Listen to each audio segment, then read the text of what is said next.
మీరు 3 men committee కూడా మీరు one of the member Yeah. Guntur district అసోసియేషన్కి, రైట్? ఆ కొత్త జాబ్ అన్నట్టు, అది కూడా ఒక టాస్క్ ప్లస్ జాబ్ అన్నట్టు. ఎందుకంటే మీ చేతిలో హండ్రెడ్స్ ఆఫ్ యూత్ పీపుల్, వాళ్ళ యొక్క ఫ్యూచర్ ఉంది మీ చేతిలో. ఎందుకంటే మీరు 3 మెన్ కమిటీలో మీరు హ్యాండిల్ చేసేది అండర్ 14 సెలక్షన్ హ్యాండిల్ చేస్తారు, 16 హ్యాండిల్ చేస్తారు, అండ్ 19 కూడా ఉంటుంది. అన్నీ సో ఆల్ ఏజ్ కేటగిరీ ఉంది. మీకు ఇప్పుడు ఎటువంటి బాధ్యత, అంటే ఎంత హార్డ్ ఉంటుంది ఈ కమిటీలో ఉండటం వల్ల మీకు వచ్చే కొత్త గెయినింగ్ ఏంటన్నట్టు? అదే ఏసీఏ మా ముగ్గురికి, మా 3 మెన్ కమిటీ అని ముగ్గురు ఉన్నాం, నేను మహతి గారు మనోజ్ అన్న ముగ్గురు ఉన్నాం. ఓకే. మాకు ఒక రెస్పాన్సిబిలిటీ ఇచ్చింది. ఓకే. మీకు ఒక పిల్లల్ని అప్పచెబుతున్నాం, మీకు జిల్లాని అప్పచెబుతున్నాం, మీరు వాళ్ళని డే బై డే జాగ్రత్త చూసుకోవాలి, మీరు డే బై డే యాక్టివిటీస్ చేయాలని చెప్పేసి ఒక ఇచ్చింది. ఓకే. సో ఆ రోజు ఏదైతే తీసుకున్నామో మేము 112 సెలక్షన్స్ కండక్ట్ చేసాం.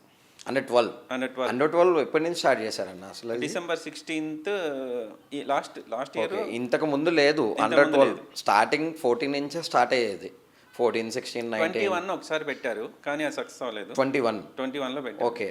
మళ్ళీ 24లో పెట్టారు. ఓకే. 24లో మేము వచ్చిన తర్వాత మేము కండక్ట్ చేసాం. మేము సెంట్రల్ జోన్ విన్నర్స్ అయ్యాం. మళ్ళీ వెళ్ళాం, వైజాగ్ వెళ్ళాం. 12. ఓకే. వైజాగ్ వెళ్ళాం. వైజాగ్లో సెమీస్ ఫైనల్స్ మేము రీచ్ అయ్యాం అనమాట. ఓకే. రీచ్ అక్కడ మిస్ అయింది. ఏంటంటే అక్కడ కోచ్కి వాళ్ళ అమ్మ ఫాదర్ చనిపోవడం వల్ల కోచ్ వెళ్ళిపోయాడు. ఓకే. పిల్లలకి కంపల్సరీ కోచ్ బ్యాకింగ్ ఉండాలి.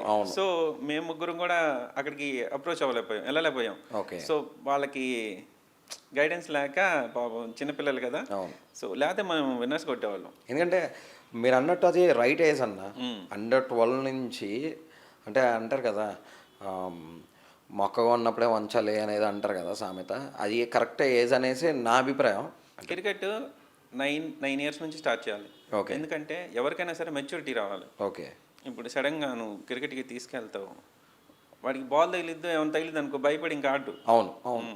నేను అన్న అంటాడు. ఇవాళ పిల్లలు అలాగే ఉన్నారు. సో వాడికి కొంచెం మెచ్యూరిటీ వచ్చిందంటే ఇది బాల్, ఇది బ్యాట్, దీన్ని ఇలా కాలు వేయాలి, ఇలా ఆడాలి, ఇలా బౌలింగ్ వేయాలి అని తెలిసిద్ది. అవును.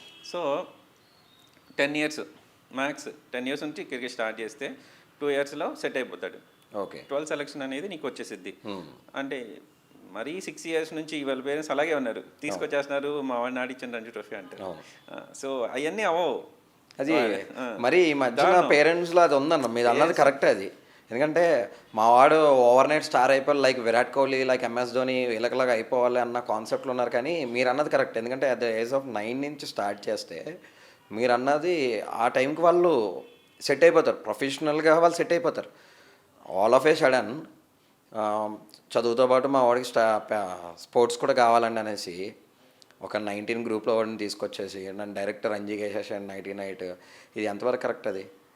అండ్ ఇంకొకటి అన్న మెయిన్ థింగ్, చాలామంది చాలా కామెంట్స్ వస్తుంటాయి ఏంటంటే, అరే విరాట్కి కొంచెం పొగరు ఎక్కువరా, లేదా కేఎల్ అసలు మాట్లాడరా, అసలు దేకడరా, మనల్ని పక్క నుంచి పోతున్నా సరే దేకడరా అనేది.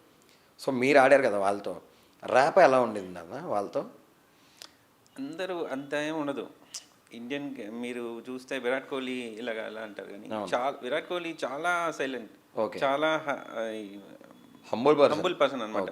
అసలు నీకు ఎవరైనా వికలాంగులు కానీ వీళ్ళ ఎవరైనా కల్పించిన డైరెక్ట్గా వెళ్ళి వాళ్ళకి ఫోటో ఇవ్వటం, వాళ్ళకి ఏమైనా హెల్ప్ కావాలంటే చేయటం, ఇలా చాలా చేస్తాడు. చూపించేది వేరు, చూపించేది ఎంత మీడియా గౌరవం అనమాట.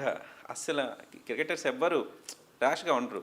ఎందుకంటే క్రికెట్ నేర్పించింది లైఫ్, ఎలా బతకాలి, ఎలా చెయ్యాలి, ఎలా మొత్తం నేర్పించింది. నువ్వు ఒక క్రికెటర్ అయ్యావంటే అన్నీ వచ్చేస్తాయి నీకు.